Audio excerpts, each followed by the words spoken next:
Hello YouTube, this is Frugal and this is the Frooglesim news for today, Sunday, August the 28th. First up, Orbex Dubrovnik. Now Dubrovnik of course is located on the Croatian Riviera and is an airport that serves 39 airlines and can handle up to 747 size aircraft. Orbex's Dubrovnik was created from on-site photos and includes the terminal extension currently being built at that airport.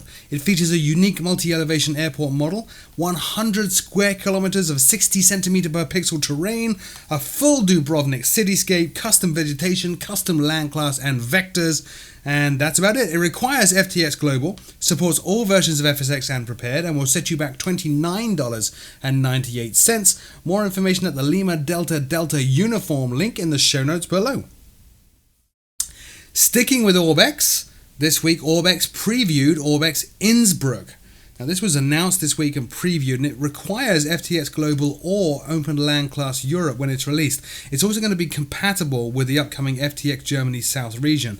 Orbex's Innsbruck looks absolutely stunning. It features 2,500 square kilometers of terrain, 200,000 buildings, 800,000 vegetation autogen placements, custom seasonal textures, but it's not just Innsbruck, it's not just Lima Oscar Whiskey India, I need to get my phonetic alphabet down. It also features Lima Oscar Juliet Oscar, Lima Oscar India Uniform, Lima Oscar Juliet Tango, and Lima Oscar India November. So quite a lot of 5 airports in total there, which is kind of cool. It includes most major visual references, including the train stations, Olympic Park, football stadium, university, and so on. Innsbruck is, of course, an incredibly popular sim destination. It's great to see, at long last, this place getting the Orbex treatment. No idea of a release date or a price, but Orbex don't tease products for too long, so hopefully it's going to be any day now. Next up, fairly short preview announcement from Turbulent Designs. Turbulent Designs this week announced Real Flora. Now apparently Turbulent Designs, they pushed these photos up on Facebook and they've said that they are working to build the most realistic and optimized vegetation in simulation today. It features 2D and 3D high-def vegetation designed to extend realism, they say, of Turbulent Design's own airports. So I don't know whether that means when this is released it won't work outside of their airports. Who knows? Performance is key. They've been working very hard to keep this very, very optimized as well as very beautiful. More updates are promised soon. Stay tuned to Turbulent Design's Facebook page at the link in the show notes below for more information.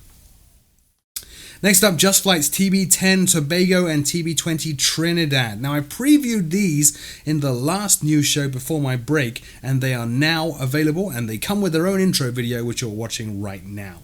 To recap what I said before, the aircraft feature 4K resolution textures, full animations including doors, windows, visors, even the oil cover and the dipstick, full avionics suite, accurate and a full sound set, integration with the Flight 1 GTN 650, flight dynamics tested by current TB20 pilots, and this is from the same team that developed the camera for Just Flight, so we're talking near study quality, which is very, very cool.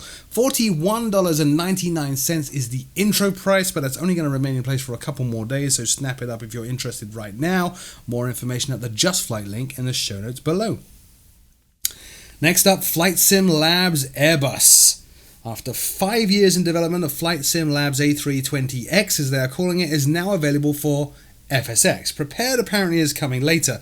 This is an incredibly detailed study version of the Airbus, and honestly it's actually the first study sim Airbus I can remember actually ever seeing released, which is very cool. Comments I have read online from qualified Airbus pilots who have tried it say it is absolutely perfect in its rendering on realization of every system that they simulate.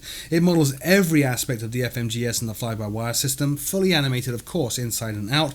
Every single system in the aircraft is modeled in exacting detail, and it is the first in what Flight Sim Labs are calling their A3XX Master Series, so I expect to see quite a few more airby coming out of Flight Sim Labs fairly soon. I would guess probably the A318 and the A319, who knows. Downside, however, other than it only being FSX right now, is the price.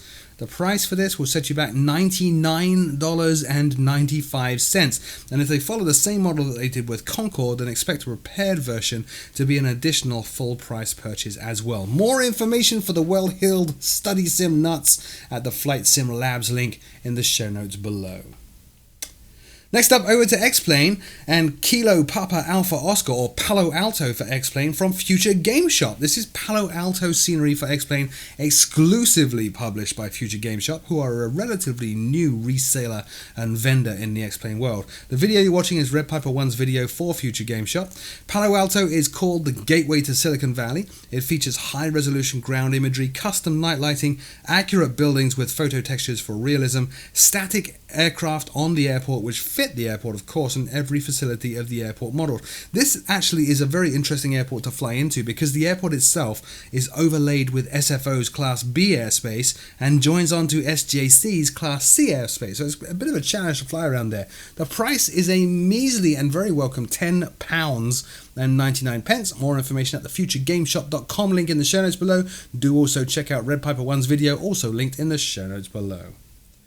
And finally, DCS World. Eagle Dynamics previewed the new DCS maps this week. They did this on their forums and announced that they're currently working on 3 maps, and that it's important to get the level of detail and time period of the new maps to be accurate. They're going to wrap up the NTTR on Nevada map for its final release, of course, and then they are also working on an updated Caucasus map for DCS World 2.5 and adding in the Normandy 1944 map. This is timely, of course, since the BF-109 just left beta and is now available as well as a version 1 product. Expect all 3 maps, so that's the Nevada map, the Caucasus map, and the Normandy 1944 map, to be complete this year.